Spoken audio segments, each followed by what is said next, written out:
everyone, and welcome to the second episode of the Video Games Ahoy Hall of Fame. Hall of Fame. My name is Jonathan Radford, and today I'm joined by Dav Gabe. Hello. Dav Weeks. Oh, hi there. And Zach Hamilton. Hello. How are you doing, guys? All good, man. I'm feeling holy. I'm feeling famey. Yeah, are you ready to induct? Oh. Induction is a high priority today. So away. if you are watching this video, then firstly, thank you so much, because that means you are one of our patrons over on Patreon. Every time. So thank you so much. Every single time. So thank you so much, firstly, for helping us. We really appreciate it. But if you don't know, this is the second episode, like I said, of the Video Games Hall of Fame. I have some rules to explain, but I'll try and keep it snappy. So there'll be two categories. There'll be game and then personality. Personality can either be a creative or a created character. Further down the line, we may start adding more categories in, but for now, game and personality.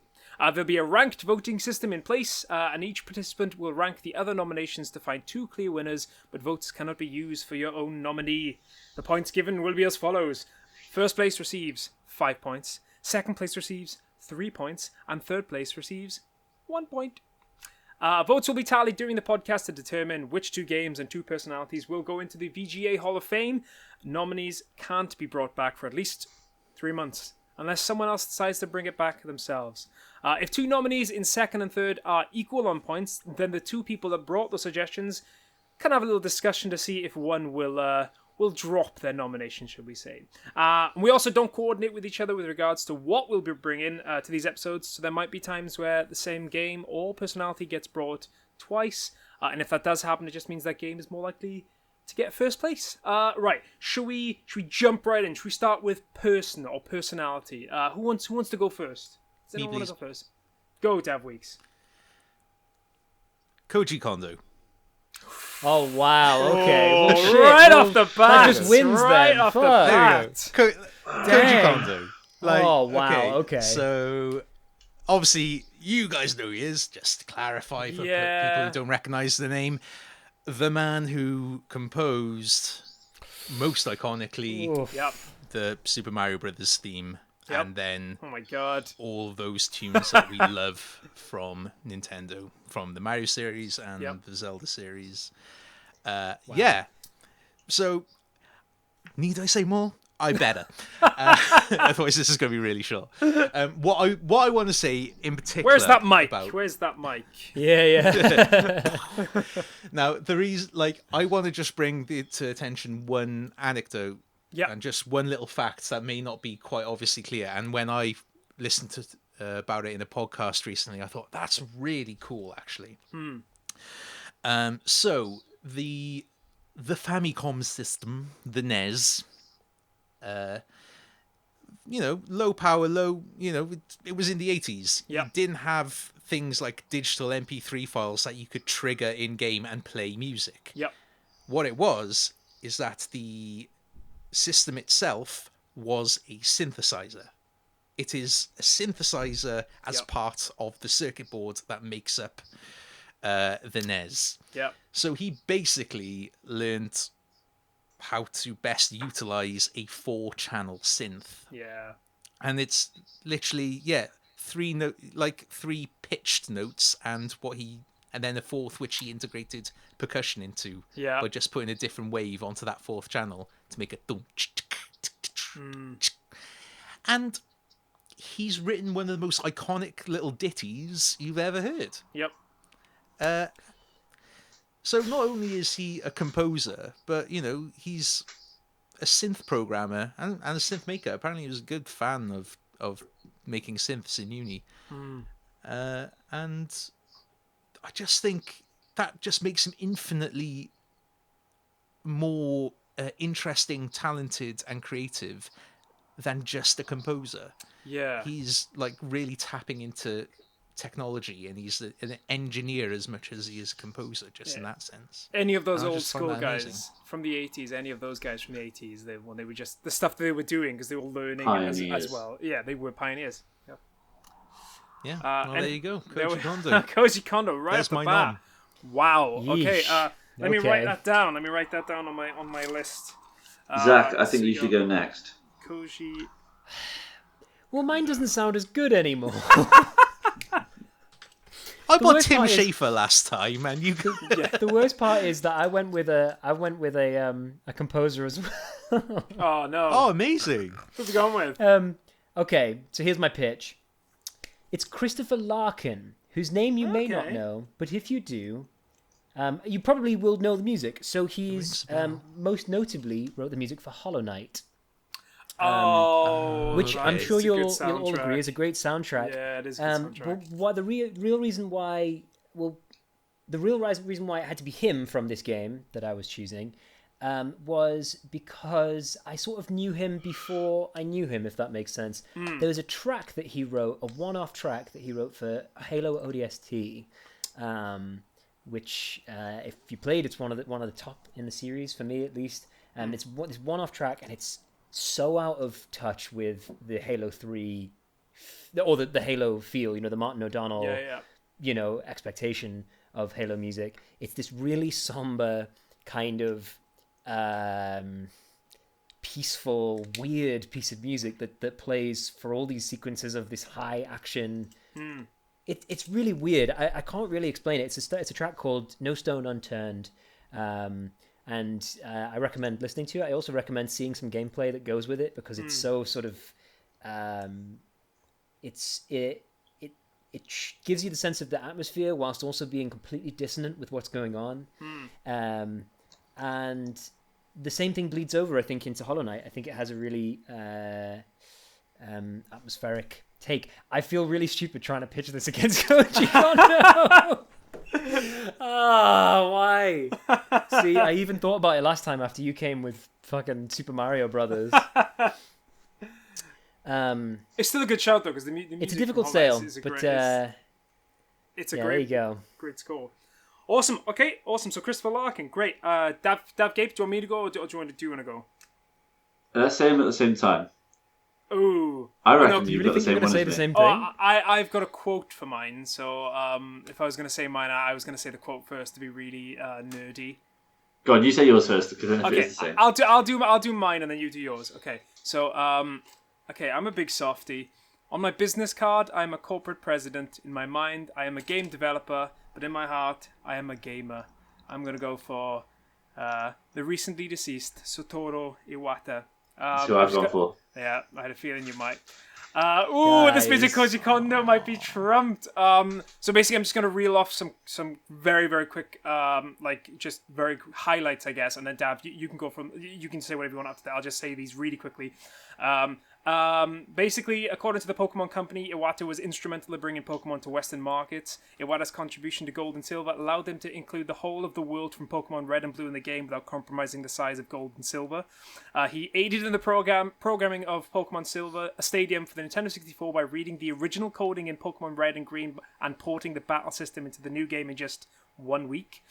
He assisted Wow. Masahiro Sakurai in the development of Super Smash Bros. On Nintendo 64, as well as starting the Kirby series with Masahiro Sakurai.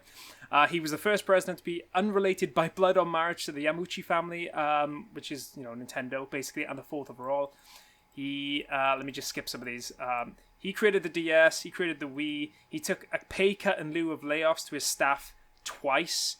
He launched the Nintendo Direct series, which basically every company's kind of copied since. And finally, he helped create the Switch. That's that. I had loads of bullet points, but Dav, you go from there.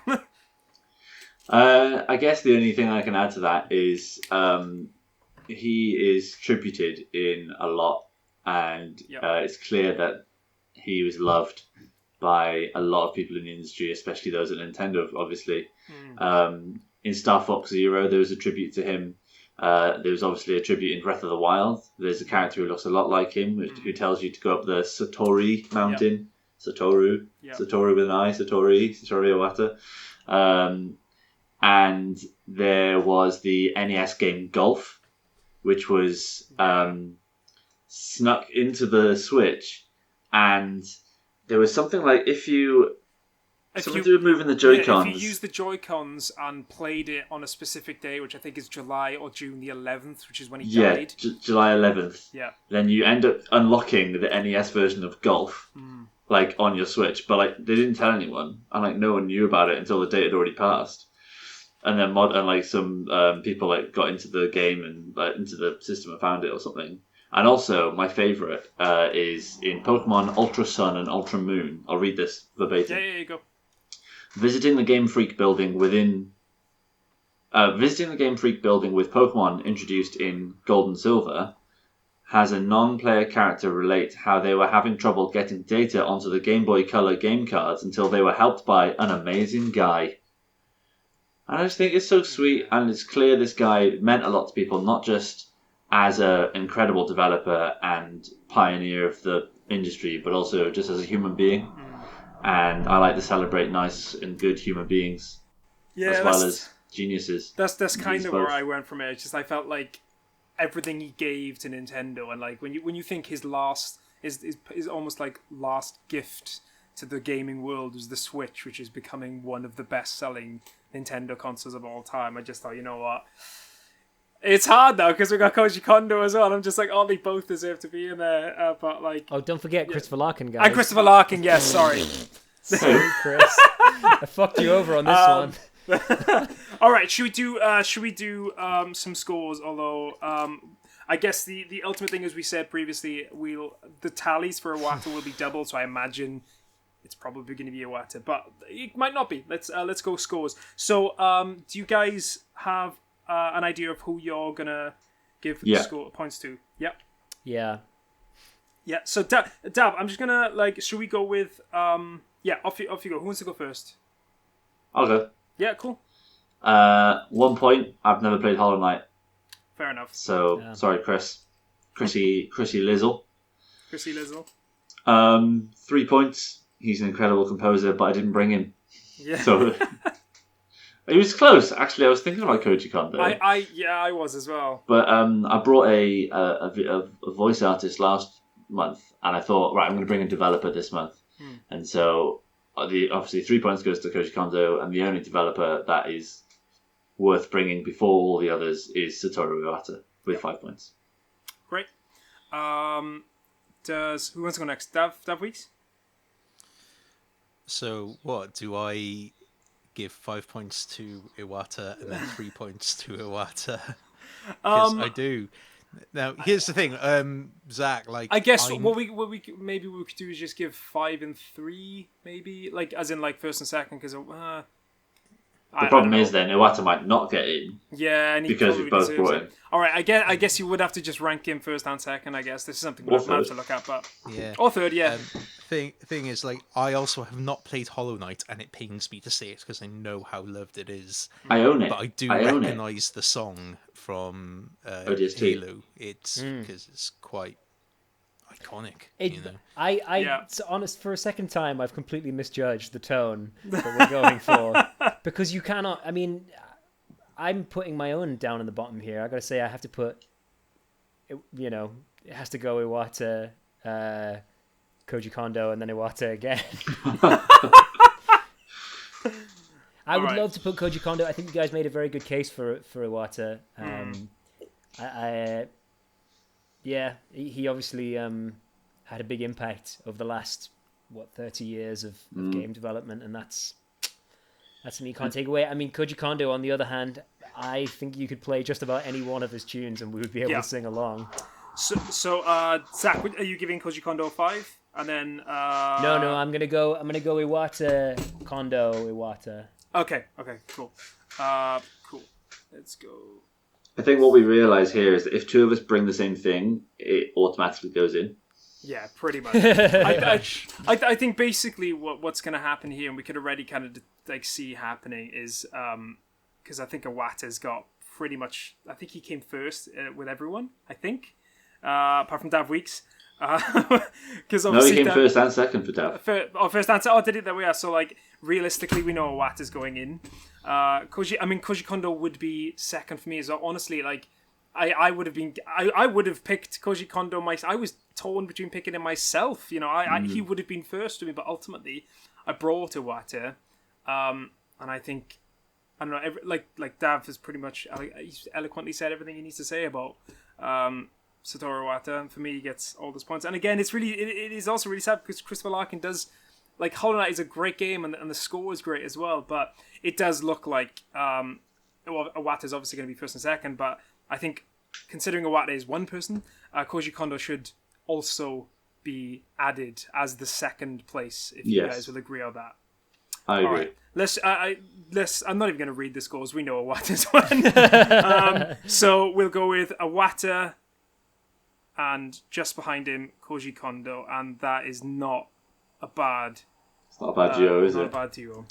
All right, awesome. Well done. Brilliant. The Hall of Fame is already very Nintendo heavy. It's very... Which is And interesting. Tribeca. Guys. Yeah, it's... I think once the big guys are in, we'll start going all the ridiculous people. And by ridiculous, I just mean no one listens. Yeah, like Chris Larkin. Ridiculous. All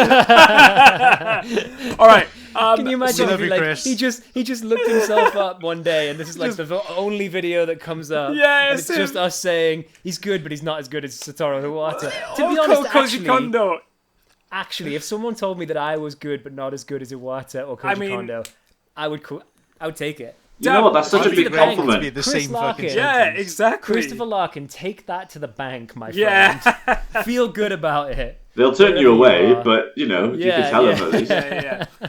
So one thing I was going to say very, very quickly, just to tag on to Dav Weeks, what you were saying about Koji Kondo, we were saying last week in an episode of the podcast, I think you were in here, that... Oh, you may have been here, actually. We were saying that Koji Kondo came up with the theme to The Legend of Zelda in one night. Yeah. That's So, right. Like, yeah, do you know what I that is mean? pretty It's like, bonkers. that's just... I know he used the song as a basis for it, but at the same time, it's still mad. All right, then. Should we move on to game? And I hope you don't mind, but I'm going to start with this one, just because I tend to go last, and I want to just get mine out of there, get out there and do it straight off. Okay, so I'm going with Doom.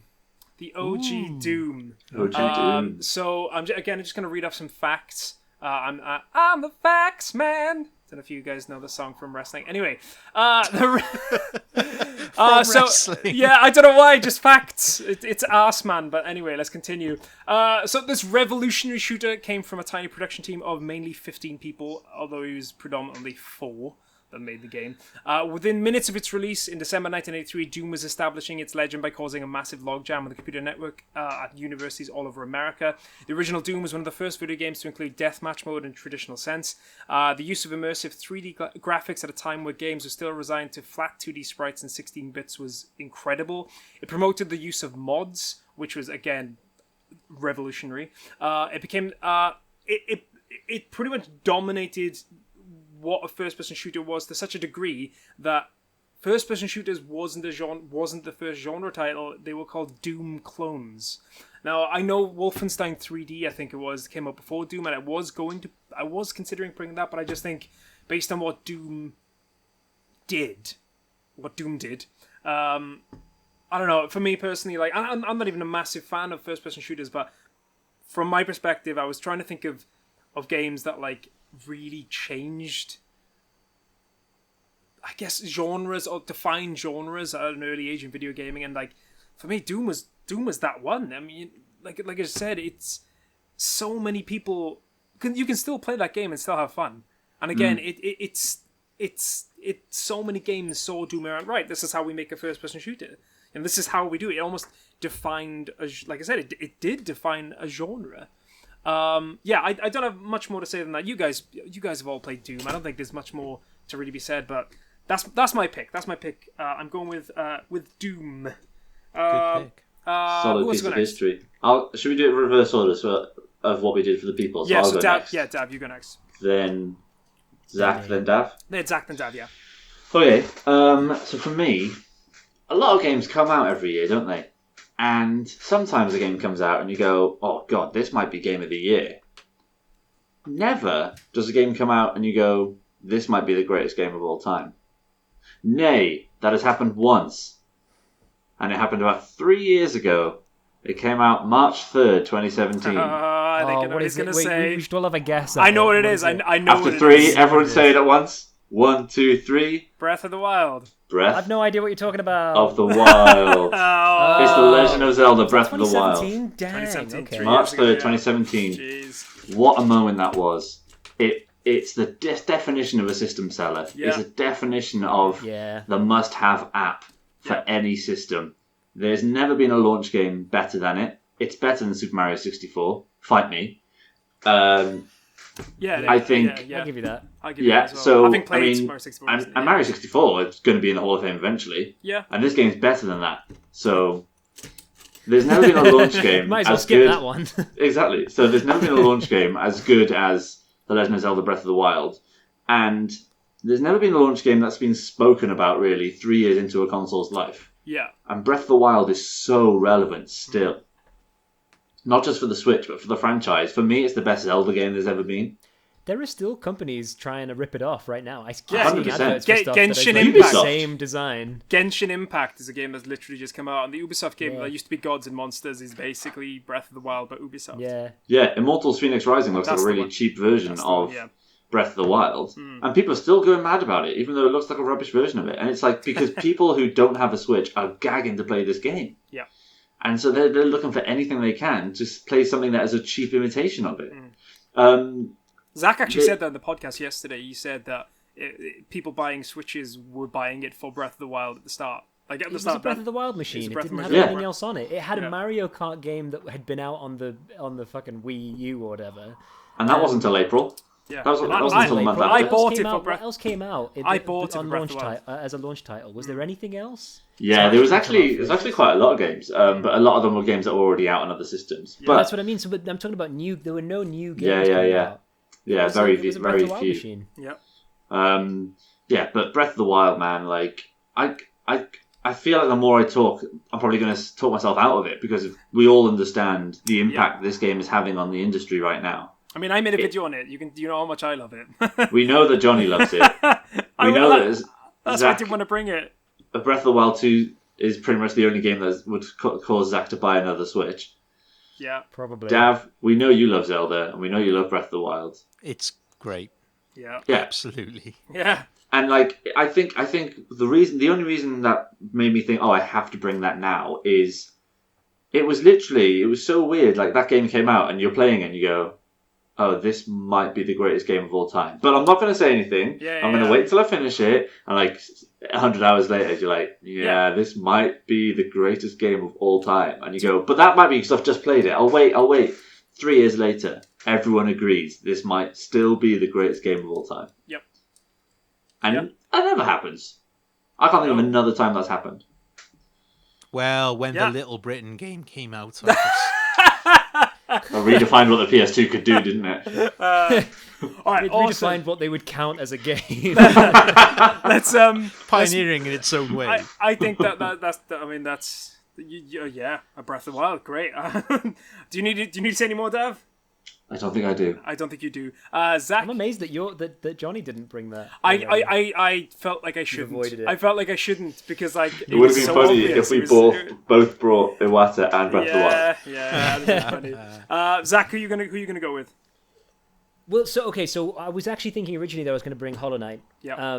But to be honest, Hollow Knight's great, but it's not a new idea. So I thought, where is the new idea? Like, who came up with that idea, and where did it start? And my argument would be that it starts with Super Metroid, Oh, good shout. which That's Dav Week's is- bait, that is. You're really going to do that right now. which of course is a Metroidvania. Yeah, I played that game for the first time in 2014, which was 20 years after it came out, when I was 20 years old. And to be honest, I had a pretty similar experience to the Breath of the Wild thing. I picked it up on my brother's Wii U that I was borrowing, because you could get the port or whatever. And yeah, I had exactly that experience of like, this might be one of the best games I've ever played. Yep. And it's 20 years ago. I didn't play Mario 64 until probably, 2000? Something like that, 4 years later. And even in 2000, I remember thinking, this is good, but needs some work, you Yeah. know? And it's because obviously now I'm not trying to compare the two because obviously that was at the end of the side-scrolling era where they had time to figure out what makes a side-scroller really work and what makes it interesting. Whereas Mario 64 is at the beginning of the 3D platformer thing, so they're not really comparable. But I think that Mario 64 has been improved upon with Sunshine, Galaxy, Odyssey, so on and so forth. I don't think that anyone has improved on the Metroidvania since Super Metroid. I think the only thing that Hollow Knight, one of the much more recent additions to the genre, the only thing that it does is it has a really nice art style and great music. So, in terms of the stuff that you can do now, but the only reason that is because it's fucking when did it come out? 2017 or whatever, 2016. Yeah. And that game came out in 1994, and even still, it looks awesome. It still looks beautiful and sounds excellent. Sounds exactly what it should sound like. And Jesus Christ, it's Aliens, the movie, the game. So what's not to like? Who doesn't want to be Sigourney Weaver in Alien? I would love to wear a pair of white pants. Just to tag on to that as well. I know Metro, like the first Metro game was like obviously like it reveals that Samus is like a female protagonist, but like Super Metroid has really pushed the fact that there's a female protagonist playing a game at a time when not many female protagonists were there, and the same that. And on top of that, they managed to have a really cohesive, very simple plot conveyed without really any dialogue. You know what I mean? Like it's basically adds just to it, really, there. doesn't it? Yeah. Like the whole thing with I'm not going to spoil it for any. Go and play it. But the whole thing with the relationship with the Metroid is heartbreaking. Like it's such a great ending to a game. It's awesome. All right, awesome. Anyway, I'm done. No, that's great. Yeah, I mean, so far we've had 3 very strong games. Dav Weeks, what are you going to round us off with? Right, it's interesting that you came with Portal, which no, that's what I'm going with. I'm going with Portal. You came with Doom, and what I was going to say articulately and intelligently was there you go, you have pioneering first-person games. Yeah. Like, well, let's twist that little doohickey and turn it into a puzzle game. Yeah. Portal, mofos. Yeah. Because, you're running the Half-Life 2 engine, which was beautiful. People loved Half-Life 2. People are still crazy about when's Half-Life 3 coming out. And the auxiliary use of that engine was to make Portal, which is quite frankly one of the most bamboozling puzzle games you can ever play. Yeah. Really makes you struggle and make your brain hurt. And it's also bizarrely hilarious in the darkest comedy kind of way. Yeah. It's a brilliant game, and Portal is you're either awesome. going to vomit out of like not knowing which way is up, or you're going to break through it and enjoy one of the most entertaining puzzle games that actually has a story. Especially when you get into Portal 2. Portal 2 as well, yeah. What a brilliant little adventure it is. I've still not played Portal 2. I love Portal 1, but I've never had the opportunity to sit down and play Portal 2. Zach, we should co-op that on stream one day. I've never played it either. You should definitely play that on stream. That's a good idea. That's a great show. That's a really good idea. I wonder how best we could do that. Probably PC, Steam, right? Let's figure it out later. But yes, but what I was going to say is Portal's a really interesting choice, because that's a fairly recent release, obviously, but it transcended itself. Like, The Cake is a Lie is known outside of gaming. Bizarrely memeable. Yeah. Yeah. Yeah, and it's just so well put together. Yeah, it's just so well put together, and there are so many games that came from it in such a short amount of time. Things like Numa, Breath of Life, the Turing Test. Like, there's a ton of these games that have all tried to do things like Portal, these sort of first-person puzzle adventures. Yeah. But nothing really scratches the itch. Portal had quite a small development team. Yeah, probably. I wouldn't be surprised. I wouldn't be surprised. It's quite an people experimental who little thing, isn't wanted it? to dick about with, Half-Life 2 content. Yeah. And it came out as part of the Orange Box. Yeah. Yeah. That Weird, bloody right? orange box, Orange man. boxes. Oh my god. Very Dad, weird. if Portal doesn't get in today, you're going to kick yourself wishing you brought the Orange Box. Just said orange box. Yeah. All right. Speaking of getting in, should we see which ones get into the Video Game Hall of Fame? Do you guys need to think about your order, or do you want me to go first? Can you just list the games again? Yeah. So we got. So I brought Doom, Breath of the Wild, obviously. Dad Weeks brought Portal, and Zach brought Super Metroid. That is a grand collection of games. That is Tough. Papers, Please wouldn't get in this week. It would not get in this. Okay, I think I've got it. I think I know what I'm All doing. right. Yeah, me too. Cool. All right, Dav, Gape, what are you going to go with? I'll just go in order of how we've got you here. Okay, 1 point, and it's only because I played it last year and I didn't fancy finishing it. Even though I definitely had fun in the first few levels. Yeah, and it's harsh, but it's Doom. Yep. It's just a great week of games, a great month of games. It's hard, I want to give Doom more points, but I can't. Yep. And that's another reason why. I haven't even played the one I'm giving the second place to, which is, that's a gaming sin that I have to come to terms with. But it's Super Metroid. Yep. That's definitely worth doing. Yeah. I know. I have it on my Switch because I've got the Super NES emulator, which means my 5 points go to the Immortal, the effervescent Portal. So you're going to say the Immortal Portal. The Immortal Portal. Great, awesome, thank you. Dav Weeks, what are you going with? So, I feel like I'd get shot if I did not put Breath of the Wild on the top of this list.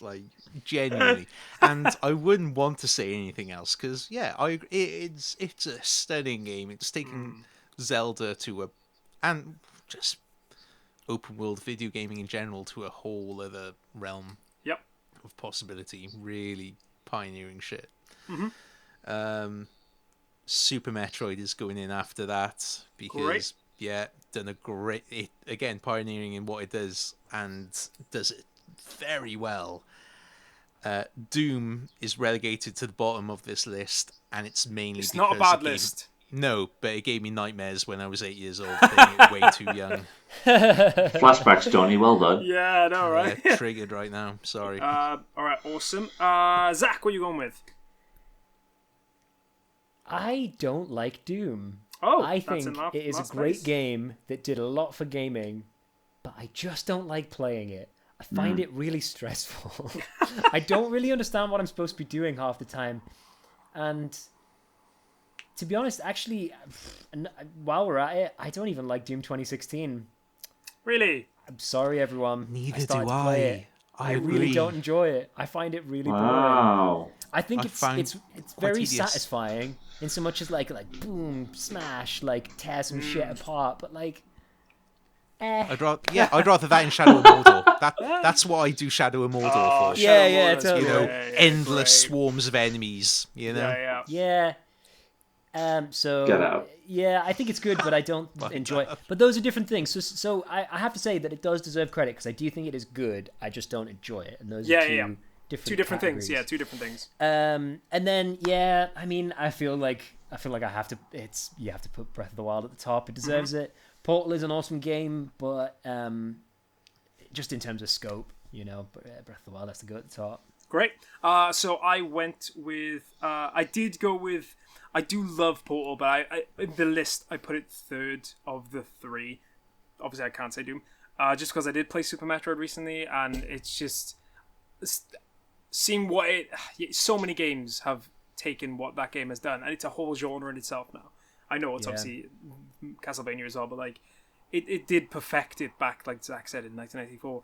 So so Portal gets my 1 point. I mean, there's no guessing what got 5 for me, but Portal got 1, Super Metroid got 3, and Breath of the Wild got 5. So I got the scores already. In last place was Doom. I had a feeling it might be, as soon as you guys mentioned your games, I was like, Yeah, it's probably the weakest. So I'm not too bothered about that. It's not in today, but in the future, I'm sure Doom will find its way on. Maybe it'll come back in the future. I will never let that happen.